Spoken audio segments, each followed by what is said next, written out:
ఈ వీడియో ఒక్కసారి చూడండి. అన్న మీరు మమ్మల్ని అందరినీ తినమంటారు కదా, మీరు ఎందుకు తింటలేరు? నేను కూడా తింటా మేడం, అప్పుడప్పుడు అప్పుడప్పుడు తింటున్నావు. డైలీ చిన్న పిల్లలు పెద్దోళ్ళు తింటున్నారు. దాని వల్ల మళ్ళీ ఎందుకట్లా గాబరైతురు? చిన్న చిన్న దండాల మీద ఎందుకురా మీకు అంత పెత్తనం? నాకు అర్థం కాదు.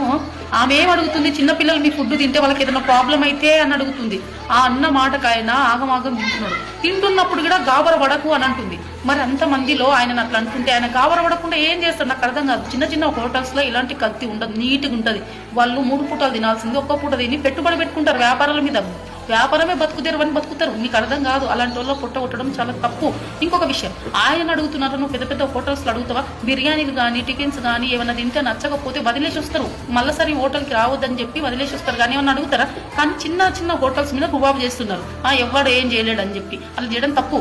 చిన్నపిల్లల ఫుడ్ హెల్త్ గురించి ఆలోచిస్తున్నావు కరెక్టే, కానీ మందు తాగడం వల్ల చాలా మంది హెల్త్ ఖరాబ్ అవుతుందని చెప్పి వైన్స్ క్లోజ్ చేయాలని చెప్పి అడుగుతావు. వైన్స్ దగ్గరకు పోయి బీడీలు సిగరెట్స్ గుట్కాలు అవన్నీ బంద్ చేయమని చెప్పి కంపెనీస్ దగ్గర పోయి అడుగుతావా? అడగలేరు.